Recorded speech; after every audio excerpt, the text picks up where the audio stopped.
Welcome once again, everyone, to the Rasslin Roundup. This is Chris Lee Moore reporting, and I gotta tell you guys, this has been a pretty hectic week for me coming up. Right now, I am in the middle of trying to record all of the remaining videos to complete the TV Trash and Rowdy and Friends season. At the same time, I have to upload all of my past videos to a new video sharing site.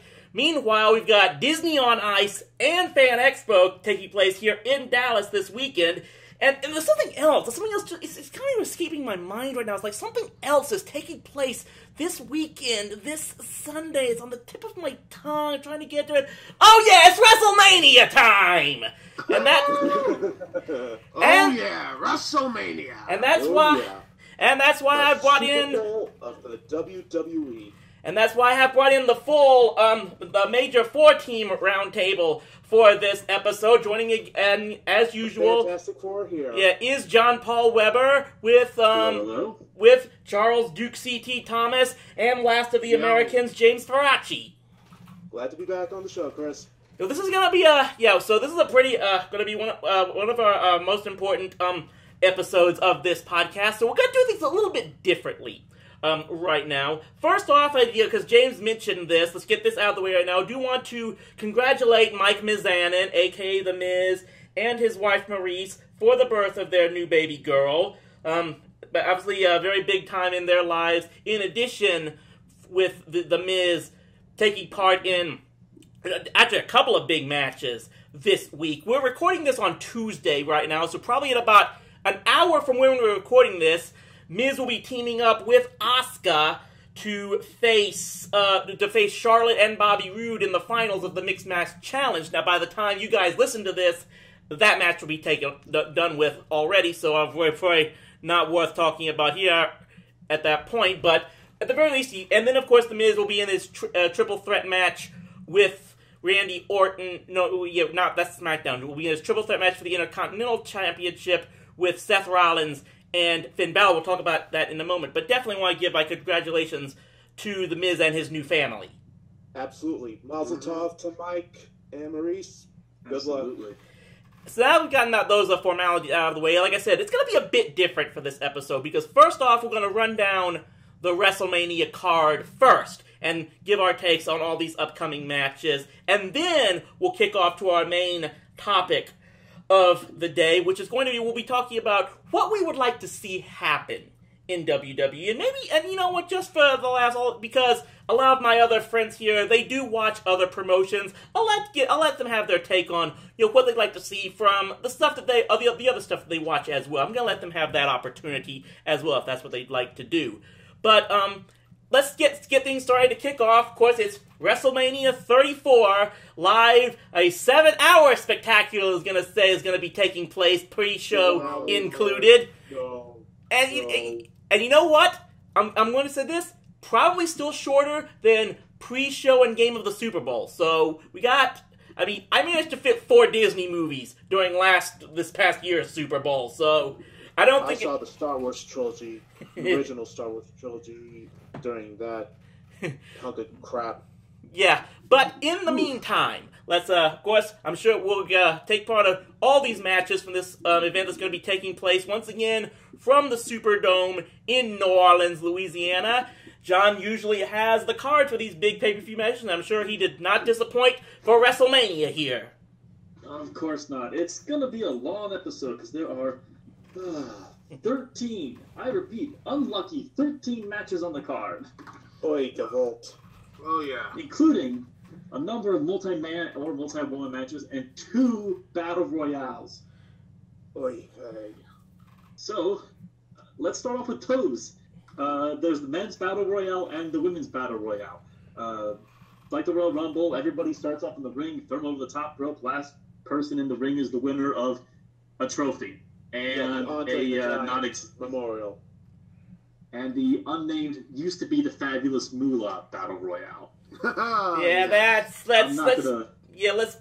just kind of, I think that's just better off trying to pretend that didn't happen for the most part. What happened? Exactly. The interesting thing for me is that for both these matches, they haven't said how many people are in each of these Rumbles. So it could be 30 people, 40 people. Maybe if they bring back every old-time retired person and every independent wrestler in the area who's doing like Ring of Honor and New Japan and whatever for the show, and it's 100 people in the ring. I have no clue. Well, going to be very interesting. Like I think it's going to be very interesting because you have these matches, these two big matches. You don't know who's going to be a part of these matches: the Andre the Giant Battle Royal and the women's Battle Royal. I don't know what path are they going to do because honestly, I have no real stake in this match. There's nothing really interesting in this match is going to happen. I don't think it's going to be, oh my gosh, I got to watch this match again. Yeah, I don't care. I will say, I would partially agree with Duke here, at least as far as the guys' match goes. They haven't done a ton to really build up the men's battle royal for this year. And even as I'm speaking, I'm trying to rack my brain as to who potentially even might be, maybe someone would come out as a winner in this thing, and I'm just drawing a blank here, to be perfectly honest. But so am I. We'll just have to watch the match to see who's going to win. As far as the women's battle royal goes, it is pretty clear to me that this is going to be used partially to try to advance this build-up feud they have going between Sasha Banks and Bayley. Now, it's because of that I'm going to say that neither one of them is going to win this thing. Agreed. Because I agree. But something will happen that's going to eventually advance this feud. That, let's face it, I think they probably would have had a Sasha Bayley match at WrestleMania if not for the Battle Royal, which they need as many ladies to take part in this thing. Because they may end up bringing a few superstars back in of the past like they did at the Royal Rumble. Which is why who knows? We might get to see Kelly again. Which is why, because I don't think those two are going in, I'm just going to roll the dice and go with a personal favorite here. I'm hoping last kicker Becky Lynch wins this thing. Of course. I think that'll be good because Becky could use that momentum to take on, say, Asuka or Charlotte or something like that. Because I would say this about Becky: she has kept my interest with her for a long time because she didn't win all these championships, but she has been consistently, on that level. And she did have a good run with the SmackDown Women's Championship, but she was the first one. I think she's gonna probably get another chance with the women's title, be it on SmackDown or Raw. I think she will get another shot. All right. So with those, I like Becky as well. And you make a good point about her using that momentum to push Asuka.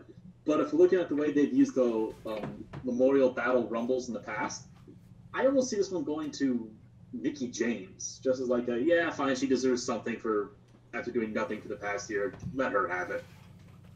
We'll wait and see if that takes place. So we've got those out of the way, so at least we've gotten 2 of the 13 out of the way relatively quickly, so let's move forward.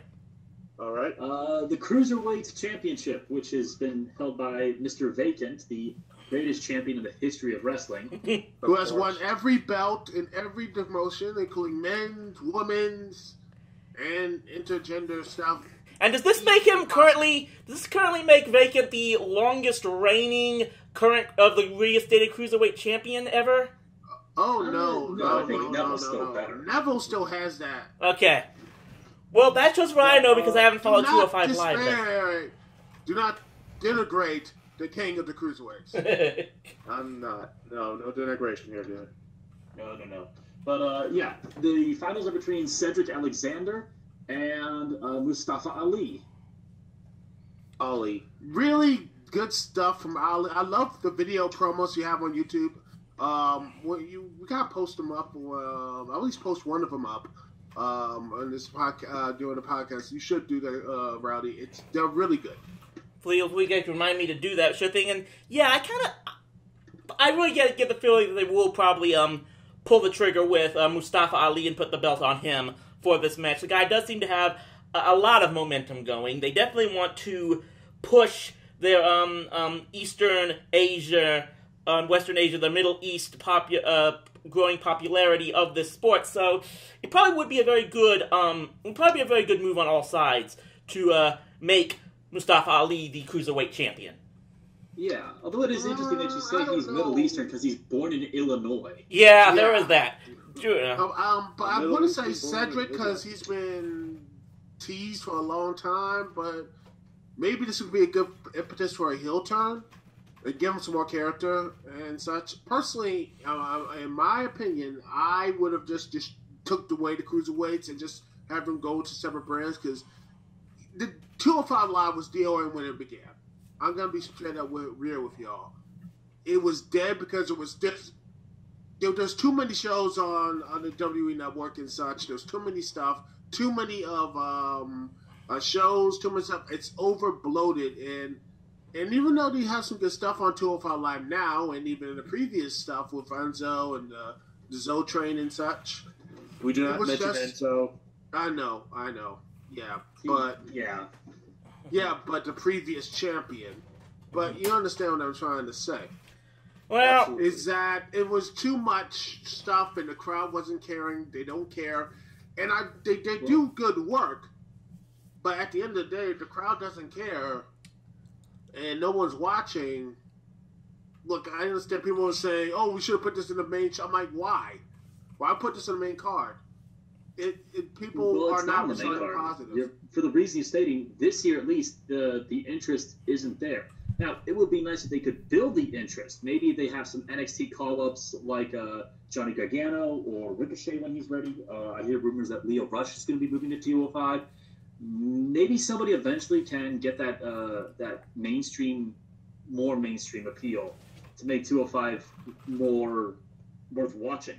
They'd have to. They have tried that with Neville and Enzo, so who knows? We'll see. Well, I'll have my own. I might have something to say about 205 Live later on in this show. But for the now, let's keep the train moving for the next match on the card. Next match on the card. See, the thing is, the next match on the card is what's undoubtedly going to close the show, so I'm going to skip that one. Let's go with well, this one certainly made me happy. Daniel Bryan's in-ring return, tagging with Shane McMahon versus Kevin Owens and Sami Zayn. If Owens and Zayn win, they will be rehired to SmackDown. And if they're fired, they lose. If they lose, they're fired. They lose, they still fired. They're already fired. Yeah. I think we already had this matchup when Kevin Owens and Sami Zayn back at Night of Champions, or Clash of Champions, with Owens and Zayn taking on Shinsuke Nakamura and Randy Orton. Didn't they have this same match, same type of match? They might have. Maybe. I do like the concept actually of Zayn and Owens as a tag team. I hope that eventually they come back and they go for some tag belts together. But I see this going one of two ways, because Owens and Zayn are winning. The question is whether they go the safe option by having Shane McMahon eat the pin, or if they really go for heel heat and they have Daniel Bryan. Oh, yeah. Because that'd be stupid, because a lot of the emotional stuff. I honestly think Daniel Bryan is there. But also, I got confirmation that it was Kevin Owens and Sami Zayn did have the same type of match. With Shane McMahon and Daniel Bryan as special guest referees. Mm-hmm. If they would have lost, they would have been fired from WWE. Yeah. And that match was way too long. I'm actually going to... I think James had something to say here first. Yeah, I was thinking maybe Daniel Bryan would actually not eat the pin, but make Kevin and Sami eat the loss. Yeah, I'm actually going to bring that up because, my gut feeling might be this. I would not be surprised if Daniel and Shane end up winning this match, just giving an excuse for Sami and Kevin to head over to Raw, because I would actually suggest that Raw is kind of in a position where it needs some more big name tag teams out there. You bring up the fact that these two could be a contender for the tag team championships. With what they've got going on SmackDown right now with the New Day and the Usos and now the Bludgeon Brothers, and meanwhile the tag teams are kind of running a bit thin over on Raw in my estimation. So bringing Sami and Kevin over to there might be beneficial, and I'm going to take this guess here, say that Bryan and Shane win the match. The next night next Tuesday night, Daniel Bryan is going to resign as SmackDown General Manager so he can go back to being a full-time performer. That's my prediction on this match. Sounds like an idea. But who's going to become the next GM? Well, there's actually been a number of potential candidates that people have been bantering about because they actually think this is going to happen one way or the other. There's been talks of Edge and Christian might be coming back to do this. I know that I'm going to give James a heart attack by saying this, but someone threw up the name that Dixie Carter might be coming in. No. Oh, Lord, no.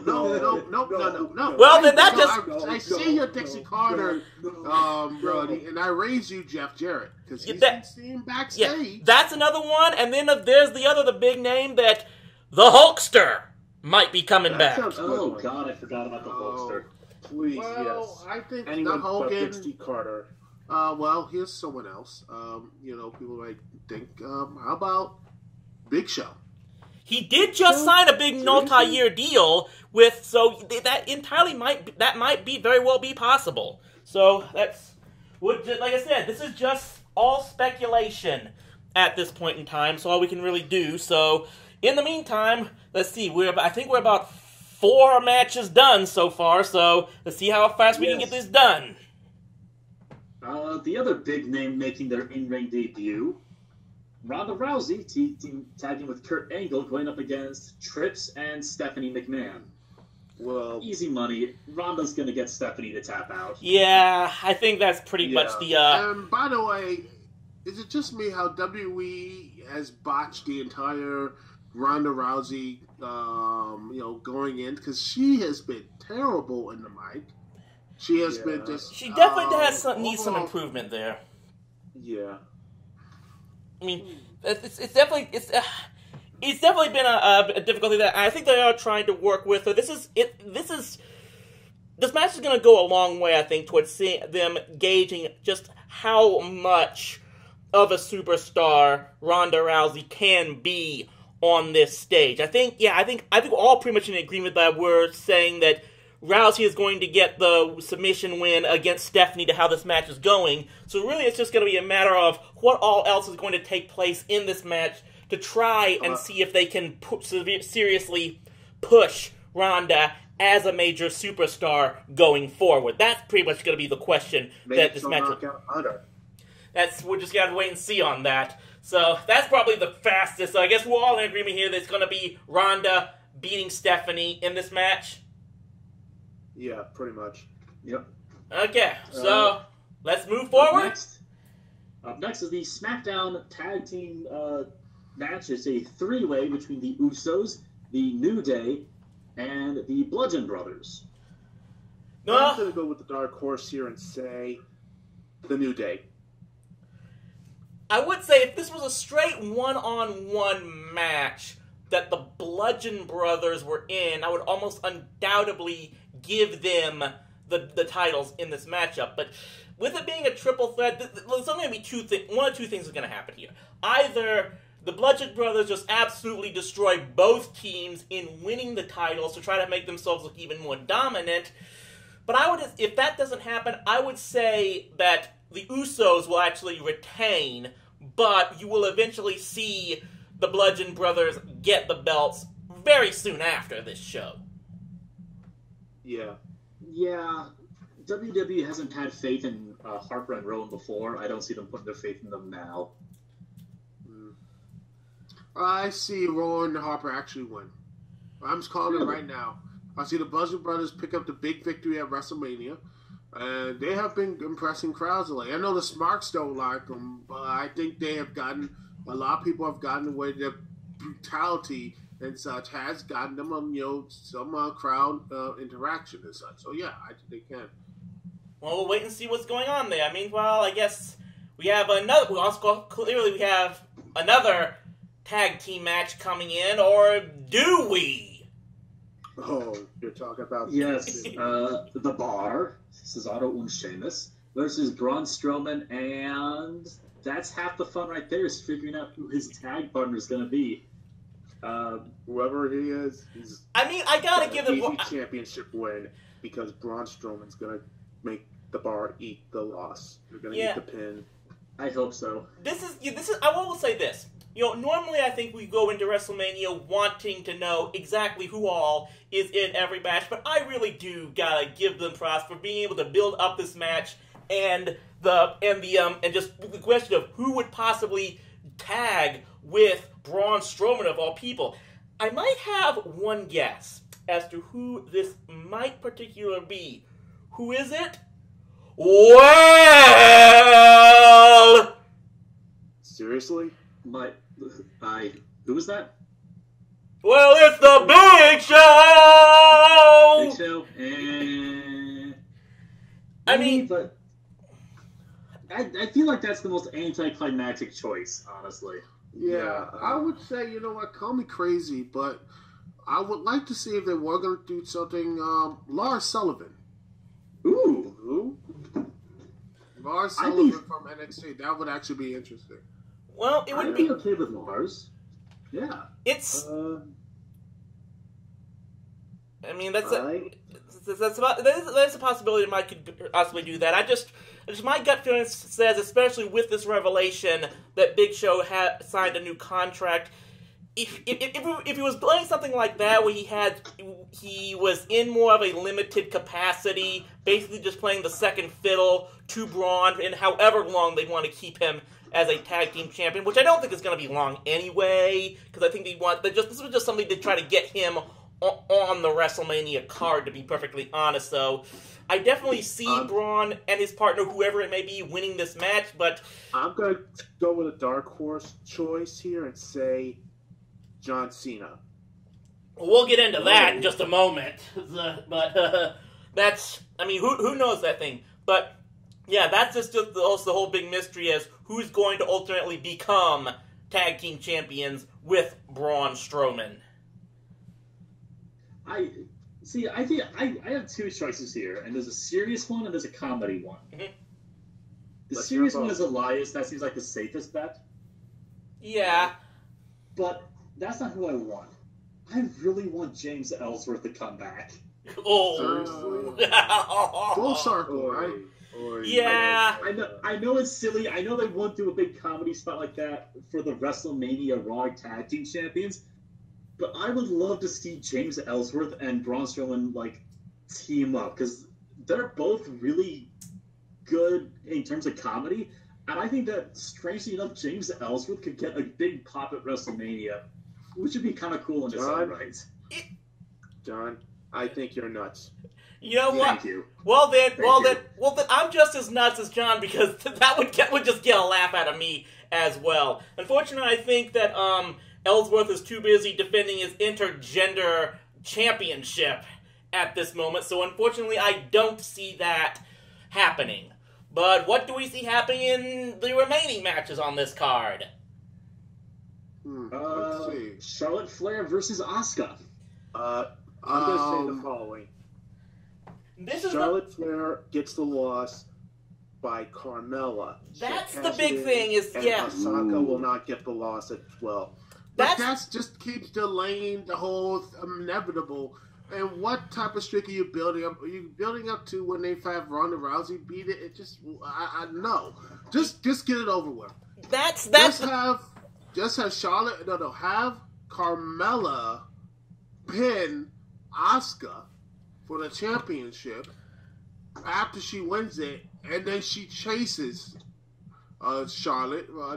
She chases Carmella for at least for a month or so, and then beats the crap out of her and gains the championship. Because honestly, the undefeated streak will, because if you count this whole undefeated streak for so long, it becomes like more of a weight on a farce. Not a farce, but it becomes a weight on the superstar's neck to the point when they finally lose. They're like, well, it's not going to be. They hyped it up for so long, but it just the law of diminishing returns. I will say this. They should have just had Ember Moon be Asuka. Yeah, that's neither here nor there. But I have to say that myself. But I just don't see WWE risking. Let's face it. The outright outrage and possibly riots that would be a result of all people, Carmella ending Asuka's streak. It would be shocking, but I think way too many of the fans they want to try to, they say they're supporting now, would be outraged out this. I'm actually now concerned about whether or not, I mean, maybe, I still think it's a safe bet that Carmella is going to inject herself into this match, which is why I'm kind of disappointed that they more or less spoiled the surprise by having these attempted cash-ins these last few weeks. In fact, I don't know if you guys were watching, but it just recently happened again. It was like what just happened on SmackDown that I was watching tonight was almost the exact thing that happened in Dallas. Only the only change is this time it resulted in Charlotte still beating Natalya despite Carmella's interference and attempted cash-in. I'm going the safe route here on this one and saying that yes, Carmella will be cashing in, and she'll end up eating the tap out to Asuka. So to make her champion, keep everyone's beloved streak intact, but also keep Charlotte from having to eat the loss in this matchup. Because I just don't know if this is one of the things that has disappointed me. I don't think they know what to do with Carmella anymore now. They just screwed the pooch when they didn't stick to their guns and make her the champion cashing in on the night of Money in the Bank. And and especially ever since they released Ellsworth, she's just been in limbo for the most part. And that's been one thing that's kind of been disappointing to me. And I think, unfortunately, they're going to make her eat the loss, and then I don't know what they're going to do with her after that. Who knows? We'll have to see. There's a lot of women who are just seem like they're waiting for stuff. The Riot Squad needs some more stuff to do, but they have potential, so we'll see what happens. All right. Over on the Raw side of things, 5 Feet of Fury, Little Miss Alexa Bliss versus Nia Jax. I feel like this is Nia's moment. Yeah, this is probably the number one storyline that I've been seeing happen for several months now. This was probably the most obvious match that I knew was going to happen. Well, second most obvious. We'll probably get to the other one later. But yeah, look, I've not been shy about being a big fan of Alexa Bliss this past month. I think she's been one of the best at portraying the heel diva character in a long time. But it's all been building up to this, and I really think that, Nia's gotten herself over very well with the crowd. This is the chance for her to, this is probably, I'm going so far as to say this is probably going to be a squash match. And just taking out Alexa, taking out the Fury, becoming women's champion, and then seeing where they can go with that. Yeah, that sounds like There does need to be a squash match or two on the card, and this seems like a good candidate. Any other thoughts? Yeah, they need to have that match needs to be squashed, but I do not trust WWE to do. I was reminded there was an article. Find it somewhere. It was about the Booker T versus Triple H match. It was like 14 years ago. I know what you're talking about. Oh yeah, and I'm like, you know what? It killed Booker's momentum for a long time till Here it is. I'll put the link here in the Discord thing. But yeah, it just reminded me that this like, you know what? I would not be surprised if WWE would not do the same crap again. I mean, we'll just wait and see about that. I just got enough. But I would not be surprised if Alexa wins. Maybe. Yeah. It does seem like a very WWE thing to do. And then try to push Ronda Rousey to beat Alexa Bliss in a second, because, well, that would make so much better. Yeah, that's like... Yeah. That's the usual 2 + 2 = I fly the choo-choo type of mentality. But in the meantime... Yeah, U.S. champ. Now we get into our men's championships. U.S. title. A fatal four-way between Randy Orton, Bobby Roode, Jinder Mahal, and Rusev. Now, it is interesting enough, they added Rusev into what was originally just a triple threat because Rusev Day merchandise is going gangbusters right now. Yeah. So maybe they ride that wave when they push Rusev. Yeah, I'm gonna go with Rusev as well. I will be wearing my Rusev Day T-shirt. Rusev Mania. Yeah, you know what? Yeah, this might be a unanimous agreement on this match. I just get the feeling they wouldn't have made a last-second addition to this if they weren't going to do something with it. I can totally see. Obviously, look, I don't expect Randy Orton to retain at the end of this match, one way or the other. I think this was a token move to try to make him a Grand Slam champion when they booked him to beat Bobby Roode at Fastlane a month ago. So, yeah, it's going to be passed over to a younger guy, and yeah, I wouldn't be surprised if maybe they finally start doing something with Rusev. I mean, it's the U.S. Championship. He's won that so many times, and you know what? He should be fine for the WWE Championship. Honestly, I will say this. It should be Shinsuke Nakamura in this spot instead of, it should have been Rusev versus AJ at WrestleMania for the WWE Championship. That is a bold call there. Oh. That is... Some people think my predictions are insane, but again, it's gonna be one of the other three. I'm picking Rusev. Let's see what happens at WrestleMania. In the meantime, we've got the Intercontinental Championship, I believe, is up next to cover, correct? You're absolutely right. And this is a triple threat between The Miz, newly crowned new Papa The Miz, versus Seth Rollins and Finn Balor. Now, I will know exactly who's winning this match depending on one thing. What's that? Are we getting Finn Balor or are we getting Demon Balor? Because if Demon Balor's in the match, by the way. What? he was just throwing the pot shot at Finn Balor that normally reserve for someone like me. But yeah, that might be the deciding factor. I will admit myself, just because otherwise, I don't expect Miz to retain. But it is an absolute coin flip for me then as to whether or not it's going to be Rollins and Balor. I will say something else. There's another factor that might join in that might lead to Balor actually winning. And that is how soon before Dean Ambrose gets reactivated and what exactly they plan on doing with him. If they plan to have Ambrose and Rollins teaming back up once again, then absolutely Balor could be winning this match. If, however, there's all these predictions, supposed rumors are true that Ambrose might be in for a heel turn upon his return, then I wouldn't be surprised if Rollins wins the title in this match and then immediately starts up a feud with his former Shield buddy, Dean Ambrose. I'm going to go with the dark horse and say The Miz will retain.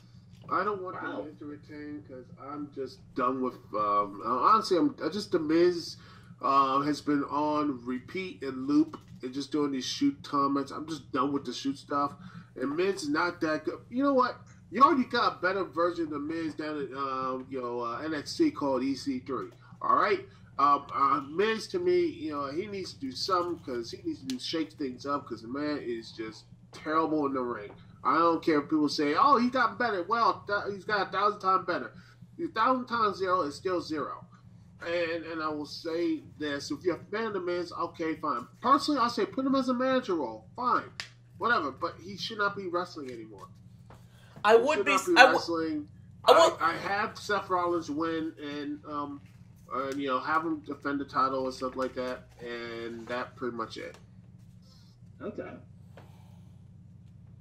Well, I still stand with The Miz because he is awesome. Well, meanwhile, I'm hoping for Finn Balor to win, but I'm not holding my breath either. Now we get on to one of the two main events, and this is the Smart. I like to think of this one in my head as the Smart-friendly main event. You got the phenomenal one, AJ Styles, versus the King of Strong Style, Shinsuke Nakamura. I'd be happy with either result, honestly. As long as we get like a really, really good match out of this.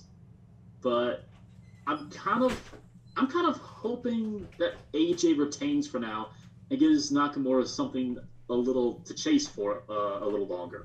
Yeah, I think AJ's gonna win it. I do kind of expect. I kind of have a gut feeling of AJ retaining the belt for this time. Now, where he goes, the only thing that I do wonder is, who do they have for him to possibly face off against the title should he do retain?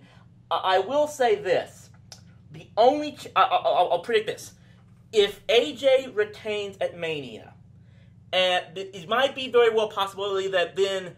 The only way I don't see Rusev, the only way I don't see Rusev winning the Intercontinental title is if you then throw him into the mix to face Styles for the WWE title after WrestleMania.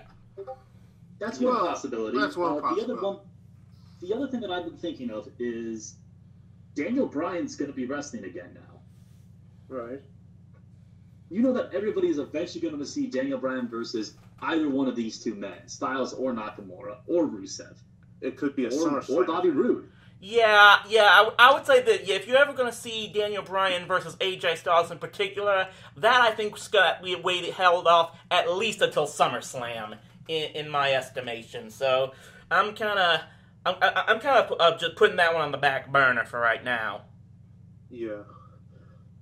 But I see AJ pinning Nakamura after a very, very intense battle.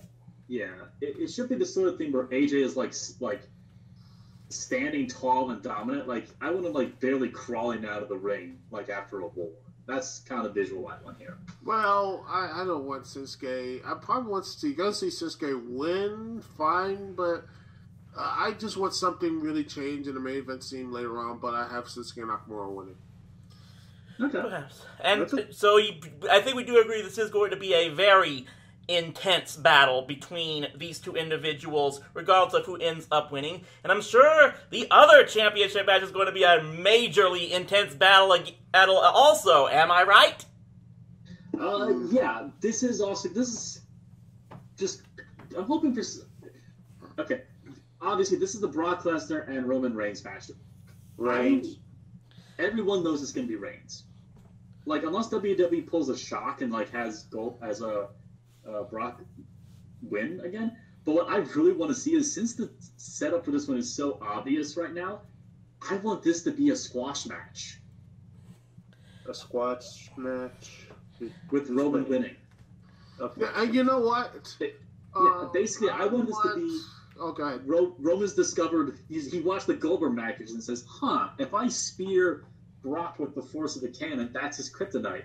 So 2 seconds into this match, I'm going to hit him like a freight train and squash Brock Lesnar with like one spear. I want a 10-second match. I honestly, you know what, the crowd was cheering Roman. And it seemed they got some people here and everything else. I think that people are just said, let's get this done. My hope is that Roman has at least a decent run with the championship, and I think he will probably finally lose it. They're trying to put this stuff more of a, trying to be more of the face of WWE. I don't know what they're going to do later. I mean, later on. I have my ideas. We'll save it for later. Yeah. But I think Roman will win this match, and will win this match. It'll be a pretty good match. Yeah. I mean, it's actually going to be a good match. It's going to, yeah. And, well, so far, and that kind of brings us, I guess, to the final thing. Technically, those are all the matches officially on the card, but obviously there's still one big mystery that we're all wondering about as to what exactly is going to happen here, and I guess I'll let old John try to bring this thing up. John Cena does not have a match at WrestleMania as of right now. I'm keeping an eye on WWE's Twitter account, just seeing if, while we've been recording, anything happens. And apparently right now, Kevin Owens and Sami Zayn are cutting a promo. Yes. But yeah, as of right now, John Cena does not have an opponent for WrestleMania, nor does The Undertaker. Well, maybe The Undertaker has officially gone off. Like, we saw him last year, and that was it. That was the Undertaker. And that's what I would want too. I would want Taker to be done and retired. But the question then is, what are you teasing for all this time? What's John Cena doing at Mania? And what could WWE throw out there so that it won't feel like a disappointment to the people who are now anticipating an Undertaker match? John, I'm going to, as a swerve, they are bringing John in as Strowman's partner for the Tag Team Championship at Raw. No. Yeah. I'm pretty sure he kind of brushed that off on his last promo on Raw, saying like he's not. And that's it. And I'm gonna say this in just a moment. He basically did this whole promo thing where he said he's not going to take away a spot from someone else. He was only going after The Undertaker because The Undertaker was someone who also had nothing going for WrestleMania up to this point. And that brings me to one thing I want to say that really has impressed me. Like, the difficult thing is that with work shoots nowadays, as they like to be called. Like, if this thing has been a work from the beginning, that they've known from the beginning that the Undertaker is going to take part against Cena at WrestleMania, and they've just been building this up all this time. That's all been a work that Taker has not responded to Cena's challenge up until now. This is one thing I really do have to applaud them, because this is how you do a worked shoot correctly. It's very difficult to do nowadays when everything is getting spoiled via the internet, but they've done a really impressive job in at least making us wonder, is this going to happen? The fact that I don't think any of us are really 100% certain it's going to happen is, just from a storytelling perspective, I have to say is very impressive in my estimation. Yeah. So we're just gonna wait and see. Maybe Taker's gonna come out and just to help Cena, give Cena some type of send off. And the reason I didn't is because you need to learn for yourself about when it's time to step away or something like that. I keep wondering if that's going to be. Just have the Undertaker just beat the crap out of him like Stone Cold did to Booker T in the restaurant while he was in the supermarket or something. Just have Undertaker beat the crap out of him, because all the stuff he's been saying, I'm like, dude, Taker should just beat him down and then say, "You want me a match? I'll fight you next year at Mania." Well, that'd be a good way to build up WrestleMania 35, which is coming to New York, which I may attend. Oh, who knows? But, I might be there if you want to join me. Well, we've got a year to plan for that, and we've still got, at this time, by the time you guys watch this, we probably have 2 days to try to learn anything else. Right now, we've got 5 days to try to figure out if Cena and Taker is going to happen in one way or another. But that's our WrestleMania roundup. I don't think it's going to happen, though, in my opinion. Yeah, we'll just say again, this is probably the most wait-and-see WrestleMania I've encountered for quite a while now. And if anything else, they've done a lot of good build-up for the majority of their main spotlight matches, which is something I will give them some credit for. So basically, the main thing about WrestleMania is that it is technically, in essence, the completion of one WWE season and passing on to the start of the next one. There is no off-season in this organization, so to speak. But, so, with that in mind, I do want to take this time for everyone to maybe give their thoughts on what they'd like to see from WWE in the next 12 months, and just probably with wrestling in general. So, let's start off with, let's see what Mr. James Faraci has to say. I think I see a singles title run for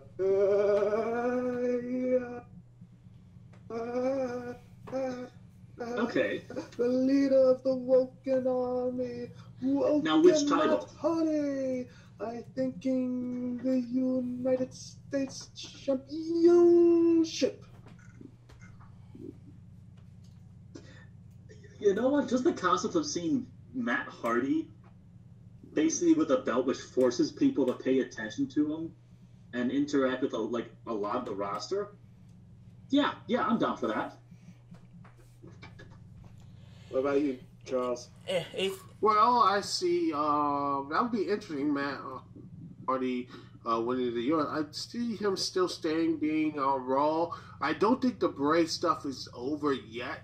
We haven't seen him around, so I think Bray will come back in a new form or something, and continue to feud, because WWE does not know how to end feuds. Yeah. But it would be nice to see Mr. Woken Matt Hardy with one single title, maybe Continental International Championship. Perhaps any other things you'd like to see happen in the next year? Maybe I would like to see Roman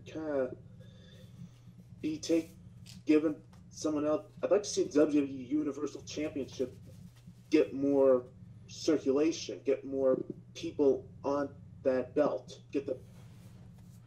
You know what I'm saying? Perhaps. I'll probably talk about that myself later on, but I guess the man who looks like the cover of a trashy romance paperback novel. Yeah. I'd like to see him on the main roster against Roman Reigns for a current Chosen One versus older Chosen One match. Yeah. Perhaps. But in the meantime, so I guess then we'll just pass over to Charles Thomas. Duke, what would you like to see happen in the world of wrestling and WWE for the next year? Honestly, I think they should, right now, they have a good roster, something that actually would, something they can build on. I honestly think Strowman should get the Universal or WWE Championship belt probably this year. I think he should get a good run with it.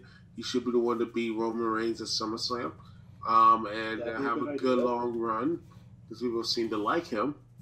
I see, or just give him a good long run for the Intercontinental title, something, because people really want to be with Roman. Yeah, I think he could. I think he could be something. A lot of people like Roman. They like Roman, but they really love Strowman. So, yeah. Yeah. So, if anything else? In that case, I guess we move on to John, and let's see what anything specifically you would like to see happen from WWE this year. I was the one who said I want Drew McIntyre on the show. I don't know if I jumped in ahead of schedule. Good. That actually would be a pretty good idea. I mean, I have him come back and maybe.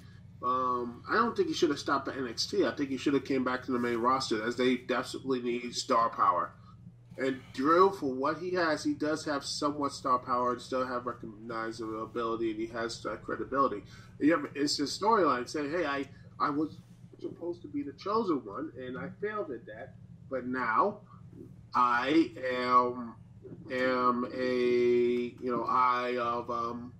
I want to come back, humbled, and he's wants to come back, and, to just build up. I mean, heck, you know what? He should have been the one to dethrone Jinder. That would have been a really good storyline. Jinder Mahal, guy who he was the real champion, and he can mock Drew like, I was the real chosen one, you weren't.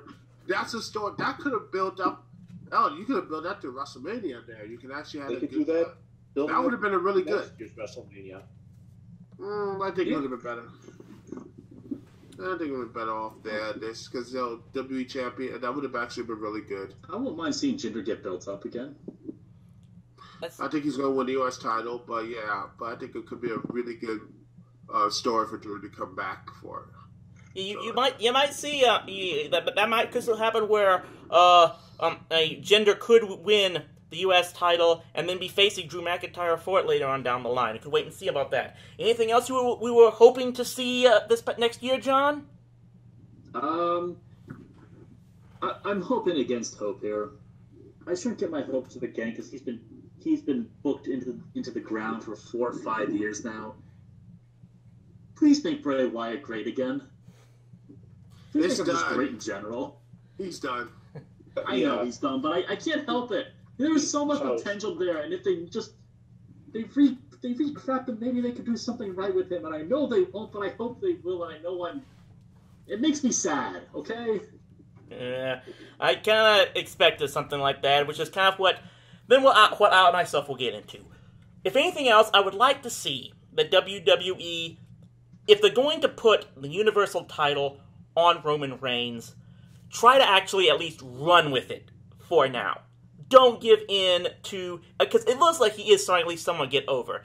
There's still people who will still boo him when he comes out, but then he'll always deliver some huge forearm or spear that's going to get everybody in the crowd chanting. So just...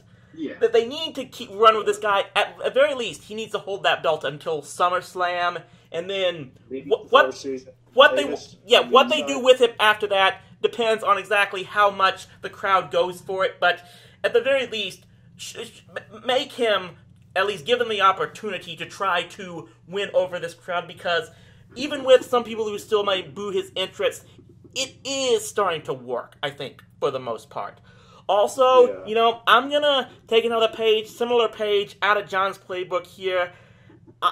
This is what I'm hoping against hope for, is that not only does Rusev get some type of push now, but hopefully eventually a face turn. I mean, that's the guy to me that has so much untapped potential. A guy who could play a crazy joking hillbilly in those Southpaw wrestling videos. That just tells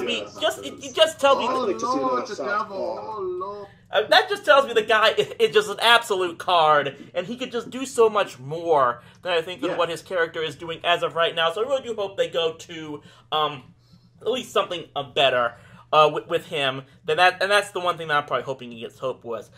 But above all else, and this is something I just want to say. That sounds like a good idea. Yeah. But above all else, this is something that I just want to say, just to everyone, not just in WWE, but in the world of wrestling. What I would love to see more than anything else is just try to have fun and enjoy this thing. Absolutely. Just the whole thing the number one thing that one of the main reasons why I started, I got first turned the Wrestling Mark character into a guy complaining about the IWC, which crossed over into us starting this podcast, was just because of how many people out there take this industry from a fan's perspective just way, way too seriously, in my estimation. And it's the exact opposite of why I started watching wrestling. I don't know, because it is really different from what I call the world of real sports. If any of you guys have followed me on Twitter, especially, and other social media recently, you know that my college basketball team, the last couple of weeks, they fired their head coach. Absolutely outraged at it, because this was a good person. He brought the team the most successful run this program has ever had. Did not even have a bad season this year. It was just an egotistical move on the part of the athletics director. It's got me thinking that I'm probably not going to renew my season tickets for that team next season. And it's just a reminder of just, again, how seriously that I end up having to take regular sports. Chris? Yes? You're talking to a fan of the New York Jets. I am a fan of the Texas Rangers. You guys count you all. You guys at least watching the Redskins. You guys at least have 1968 Super Bowl III to look back on. But we're getting off topic here, because I built this whole speech up in the process of doing this. Just that look, what I keep saying is, I got into wrestling as an escape from just how heartbreaking and just how much backstabbing and difficulty and tough real competitive sports can get for a lot of people. There's so many people out there that it isn't fun for them, because they take losing so personally, even if they're just watching it from the stands. And that's why one of the things that a sport that's more about just putting on a performance at least could give me a bit of escapism towards that. So many people say it's a detriment for WWE to call their product sports entertainment. I've never seen it like that. Because it focuses on the fact that their number one objective for everyone should be to put on a good show, to put on a form of entertainment for everyone, to help them show a type of escapism. And that's why I've been abandoning, the last few years, I've been abandoning going to baseball games, basketball games, the soccer games I've been going to for the last 20 years or so, in favor of going to live stage performances, to going to see Disney on Ice every time it shows up here in the Metroplex, and going to watch wrestling, because these guys are performers. And as a performer, I admire that. I respect a lot of what they do. The fact they just do something that's way more physical than anything that I did on a performance stage in theater school. So my only plead to the wrestling community out there, if anyone is able to actually watch comes across this podcast, is just don't take it so seriously anymore. If you think that it's the end of the world because your favorite wrestler isn't getting a belt or isn't getting the push that you want, there's just so much else going on in this world that's so much more difficult to deal with that it's just not worth the frustration to just try to have fun with it, because it is just supposed to be entertainment, and we should try to let ourselves be entertained.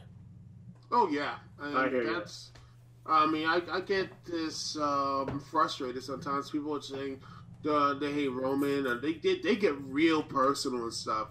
They get really mad. I'm like, dude, I used to get just upset with John. I'm like, you could go somewhere else to watch something, and it's funny that the same people who will go all upset and rage are the same ones who say wrestling's for everybody. I'm like, shouldn't you be cheering and supporting people who actually say wrestling's for everybody, except for the WWE pushes? That doesn't make any sense to me. I don't know. That's just me. I hear where you guys are coming from. So, with all that in mind, I do want again, just hopefully we all will be entertained with WrestleMania this coming Sunday, and in the next upcoming 12 months of WWN wrestling. If you watch New Japan, or Ring of Honor, or even want to watch Impact, or you watch Lucha Underground, I have never been able to get into those promotions just for myself, just because, maybe I will now, just because I'm not focusing, if I don't focus on baseball or soccer as much, maybe I will give it a try sometime. We'll wait and see. Who knows? But for right now, this Sunday, in all levels, this Sunday is, in this weekend, is supposed to be a time for celebration of wrestling. So let's all just try to enjoy the celebration, and hopefully hopefully it will be a very good celebration. So with that in mind, for my friends James Faraci, Charles Thomas, John Weber, once again, enjoy WrestleMania, guys. We'll see you next time on the Rasslin Roundup. Stay rowdy, my friends. Backstreet, yeah.